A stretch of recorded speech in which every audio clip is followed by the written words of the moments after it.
Another very interesting thing is that if you actually go to the book of Exodus,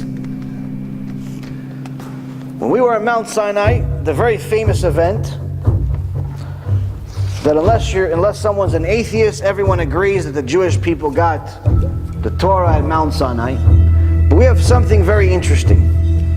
It says in the book of Exodus chapter 20, verse 15, the entire people saw the thunder and the flames, the sound of the shofar,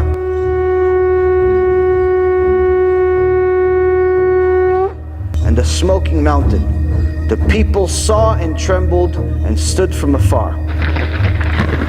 Later on, in the book of Deuteronomy, Moshe Rabbeinu also says, you saw Hashem's words at Mount Sinai. Now Chazal says, what do you mean you saw?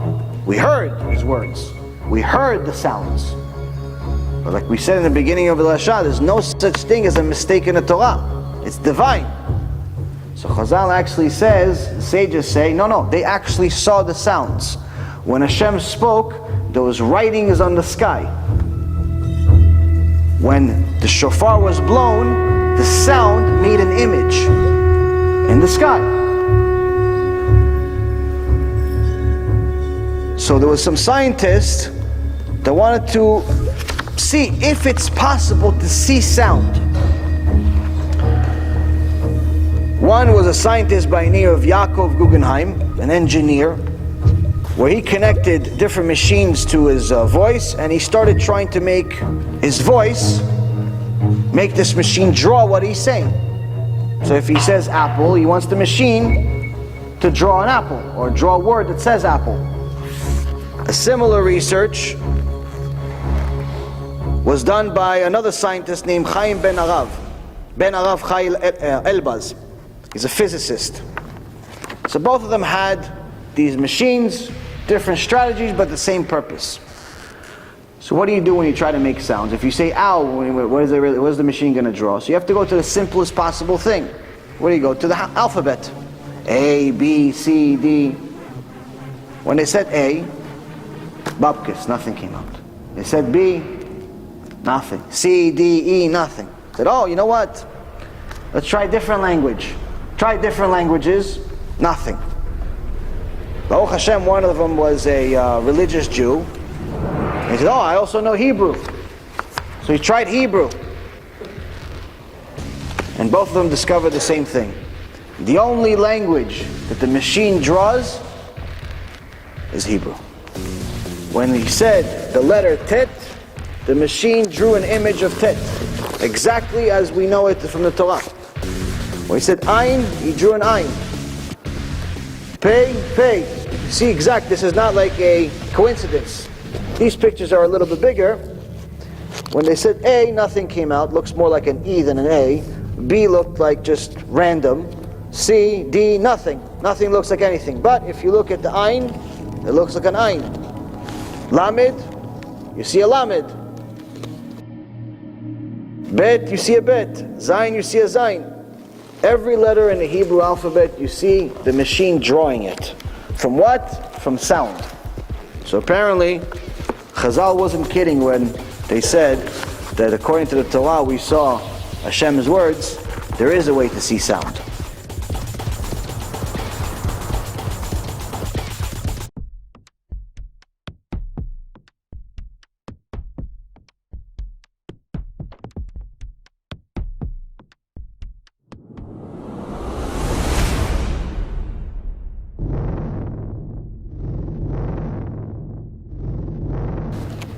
Another doctor wanted to see if we're the only ones that actually have life. So about 60 years ago, Sir Jagdish Chandra Bose, an Indian researcher of internationally renowned and one of the pioneers of research in the field of plant life, started looking into this, started looking into if there's a way to prove that plants have a life. He did more and more research, and then his research someone took a piggyback off of his research and built on top of it a person by the name of Cleve Baxter. Now, Cleve Baxter was actually an American polygraph expert. He had nothing to do with this experiment. But he wanted to see one day if you could detect anything from a plant. So he connected the polygraph to the plant. Obviously the plant's not lying, he's not saying anything. So he tested it. So he brought a fish and he took the fish out of the bowl. And automatically he started seeing the plant, the polygraph start making moves as if it's panicking. He put the fish back into the bowl and the plant calmed down. Then he lit a match, saying to himself, I'm going to burn this plant. The plant started making the same type of movement as if someone that's actually in a panic, someone that's being burned. And then he said, okay, you know what, maybe, okay, it sees apparently this plant, but can it read a mind? So his friend came into the room, and all of a sudden he saw his plant making a similar gesture to someone that's very upset. He says, what did you think? Honestly? He goes, yeah, what did you think? What did you think? I'm researching something. I just thought that my plant is nicer than your plant. Apparently the plant also has feelings.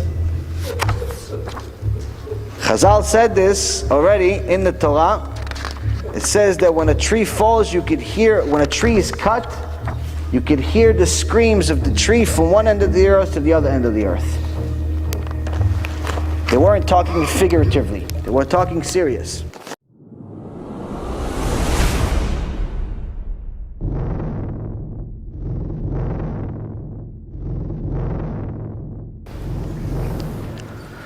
The microscope was invented 330 years ago and discovered that blood cells in bone marrow. And it actually learned that finally that the real healing power is in the bone marrow. The bone marrow is, as far as the significance of the bone marrow, was only discovered later. As far as blood was discovered 330 years ago, to correct myself. In the Gemara Masechet Chulin, the Gemara Tractate Chulin, page 125a, Abaye, one of the greatest sages that ever lived, he's in practically every page of the Gemara, says, an animal with the exterior wound, the brain of bone, which is in essence bone marrow, deals from within, the outside. Meaning that the healing comes from within the bone to heal this wound. There's a disease called hemophilia. Women carry this, but it affects only men. Now, if a child has it, you're not allowed to, if a child is born with it, you're not allowed to circumcise him. Now, in the Gemara, Masechet Yevamot, page 64b, the sages explain that they stopped 4 sisters from circumcising their babies after 3 sisters had their baby die. Why? Because they believed that they had this hemophilia. Rabbi Yochanan explains that I told her not to circumcise the next child because he has this specific disease, and this is something that the women carry but only men receive it.